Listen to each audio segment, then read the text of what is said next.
Hello. Hello. We just thought we'd give you an update. Yeah, I always get the feel of, here we go again, happy as can be. Oh, good friends and Jolly good company. Hey. Good friends, good company. Here we go again. Yeah, here we go again. Right. Where are we up to with things? We haven't sort of spoken much about the cancer recently, have we? So we thought we'd come on and tell you what's going on now. Hopefully this is going to be sort of the last leg of the journey. It's quite a dramatic leg. Oh, I don't know. It's not that dramatic, is it? Yes. Oh, okay. Okay, so where are we up to? So I had, March 2023, found out I had the cancer, breast cancer.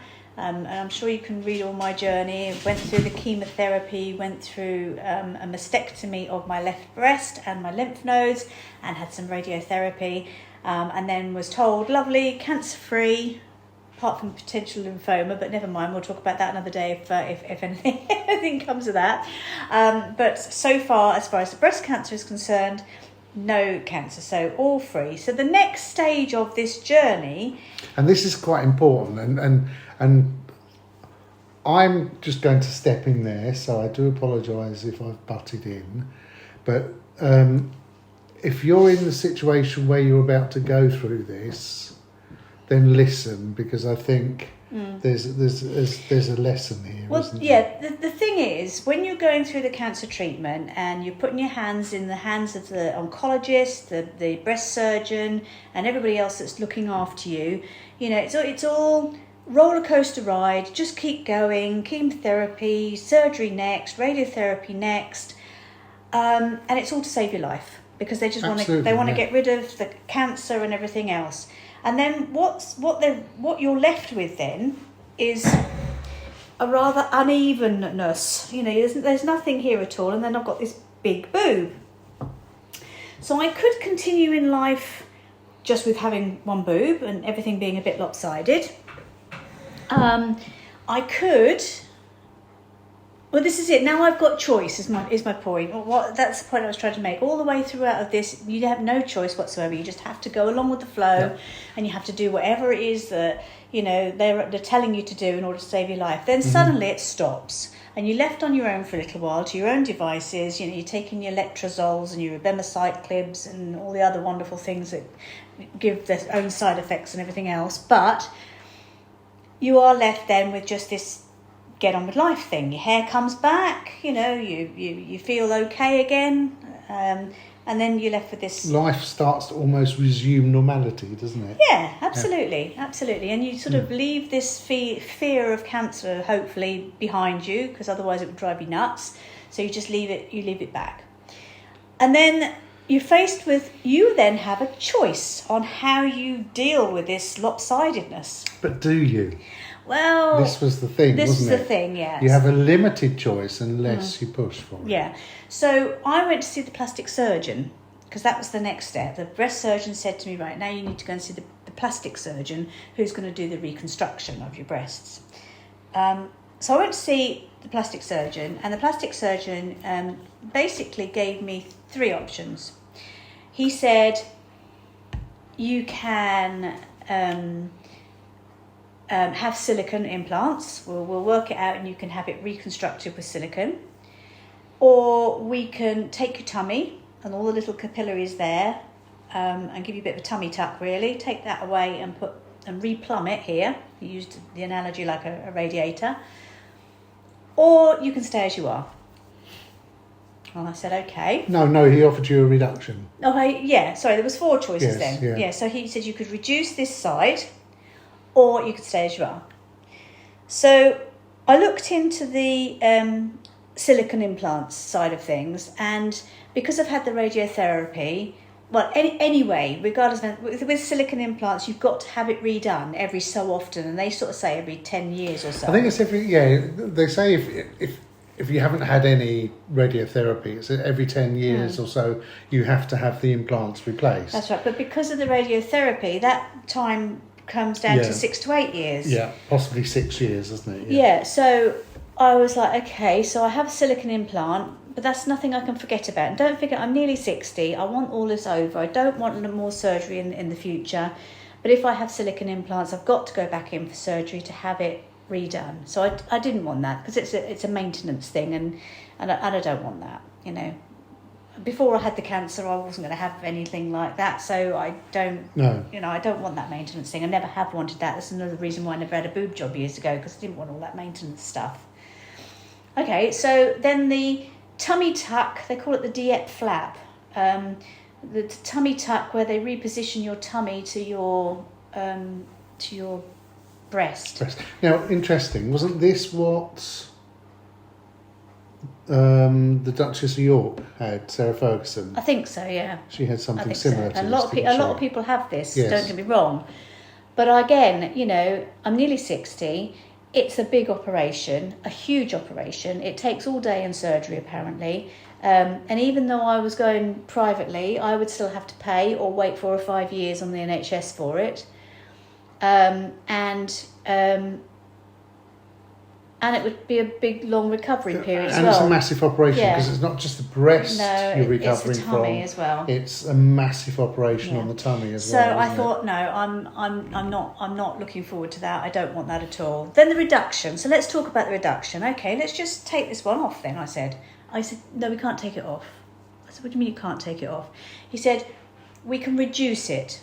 I said, okay, reduce it to how much? To the chest wall? He went, no, I'll take it down to about an A cup. You need some. I said, why do I need some? I've got nothing on this side. Why do I need something on this side? And I tell you what, I could have slapped him, because he was quite condescending. He was very condescending, and he said to me, but you ladies need to have something at least to anchor your dresses to. Red rag to a bull. I'm like, no, absolutely not. We saw him twice, didn't we? We saw him twice. Or 3 times? We saw him twice because I wanted to see whether or not I could sort of rephrase what I was asking for in order to get a flat chest, because that's what I'm going to go for. And then he said, seriously, he said, you are asking for something that you can't have. This is the impossible. You will not get any breast surgeon, to agree to take a healthy breast tissue off. So I sat in the corner and cried. And cried quite a lot. And saw my breast cancer nurse, and she was absolutely brilliant. And I saw her when I was crying, actually. She said, whatever's the matter with you? And I told her what had happened. And I said, all I want, I said, I don't want the earth. I said, I just want somebody to take this one off so that I can be flat. And then I don't have to worry about surgery in the future or anything else.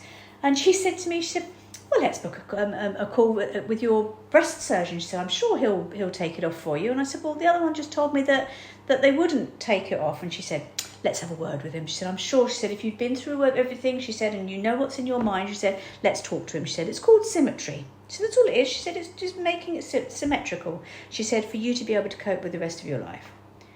I said, okay. So we went in to see him, didn't we?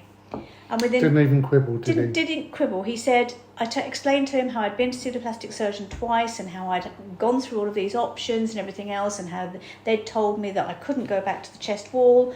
And I said, I just don't understand why you can't take this one off. And he said, I can. He said, you've obviously thought about it quite thoroughly. He said, you know what's in your mind. He said, so let's do it, and book me in for the next surgery. So that's what's happening. Mrs. T is having her second mastectomy, which I'm quite pleased with, because when she was first diagnosed as well, there were some areas of concern in that breast. And from my point of view, for peace of mind, and I know it's got absolutely bugger all to do with me, because it's not my breast, but it is my wife. And I don't want my wife to die, so I would rather have that chopped off and keep my wife. That's the selfish male point of view for it. So on Friday I went and had it's now Sunday night, isn't it? So Friday afternoon I went and had my third Zamita, they call it, xylitonic acid infusion, which helps to strengthen my bones. And it's exhausted you, isn't it? Absolutely exhausted me, but never mind, we'll get through it next week. On Friday this week, I mean it's Sunday now. Oh, I was saving that. Oh, I was feeling a bit... A bit what? thirsty. Yeah, so I had my infusion on Friday, and then I just have to get over that now and get ready for Friday, when they're going to take me in and they're going to take Mr. Boob off, and then I will be flat. You're going to be Mrs. Boogley. Boobless, yeah. Boobley. So yeah. So yeah.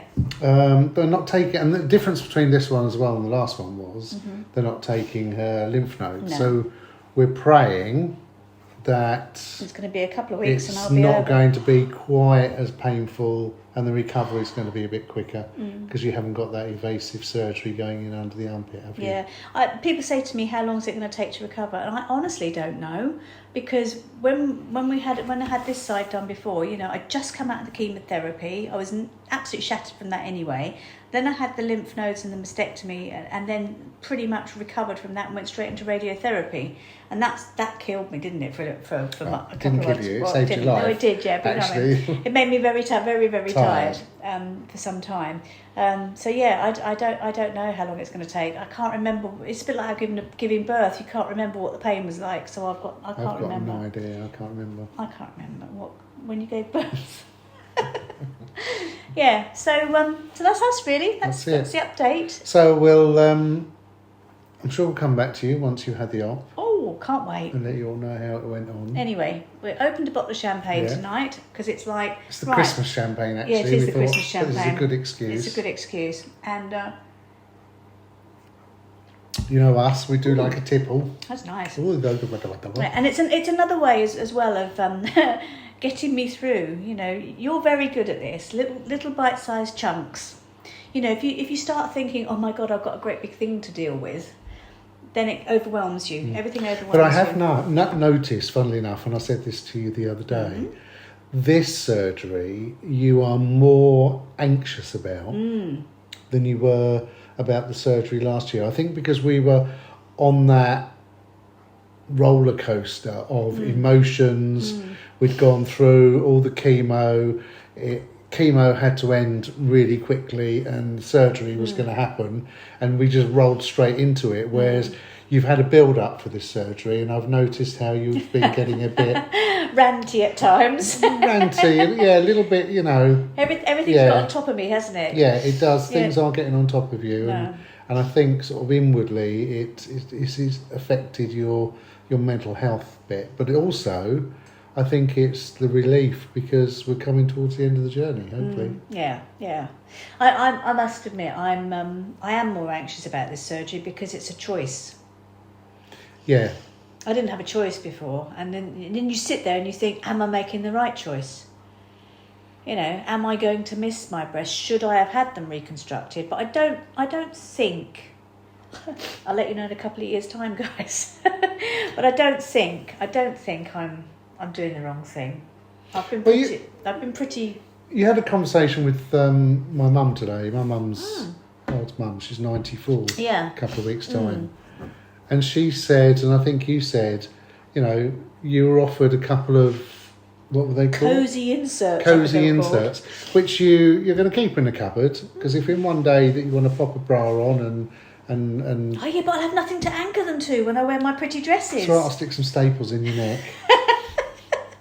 But then you've got an option. Yeah, but it's my lifestyle anyway, isn't it? I don't like wearing bras. I never have liked wearing bras. I mean, amongst all my friends, I'm the one that, Sarah's the one that doesn't stick her makeup on and doesn't like to wear a bra when she goes to a party. She puts her pyjamas on if she's going to a party, so yeah. Does anybody else put their pyjamas on when they go to parties? I put a nice clean pyjamas Let's just clarify that. Yeah. If she was going to a cocktail party and there were some really posh people there, no, she wouldn't. No. We're talking about, just like a get-together with a load of friends where we all sit around the kitchen table and have a few bottles of wine. I'm just That's all, nothing I'm comfortable posh. in my pyjamas, and I wear a nice little sparkly necklace if it's a night, somebody's birthday at our friend's house or something. But yeah, no, I just like to be comfortable. So, and ladies, what do you do when you go to work and you come home? The first thing comes off is a bra, isn't it? So, I won't have one anymore. Wow. Well, you will. You've got a cupboard full. No, I haven't. I chucked them all away. Have you really? You've been that radical. Chucked them all away. We should have made bunting of them. Where was it we saw it the other day? Somebody had made bunting. It was at the Hunstanton Ski Bar. That's right. They've had a breast cancer awareness charity thing, and they made bunting out of people's bras that they which donated. was brilliant. Absolutely brilliant. There you go, ladies, or gents, or anybody. If you're having a breast cancer charity raising event, make bunting out of bras. Yeah, and we don't make bunting out of bars. We just stick the bras round. Oh, you just clip them together, Yeah, don't you? Really, yeah. I suppose Very you can. good. Yeah. Very good. Anyway, so that's where we're up to, everybody. Yeah. This time next week, you'll be home. Mm-hmm. You'll be tucked up in bed. Mm-hmm. There'll be a little chocolate Labrador who's currently sitting underneath the table on my feet Mm-hmm. because it's getting very close to dinner time. Shh! Don't mention that word. To the time where he's fed. Yes. Yeah. But yeah, I love you. I love you too. And thanks for watching, everybody. We thought we'd keep you up to date. Yeah. And we'll let you know how it goes. Yeah. See you later. Bye.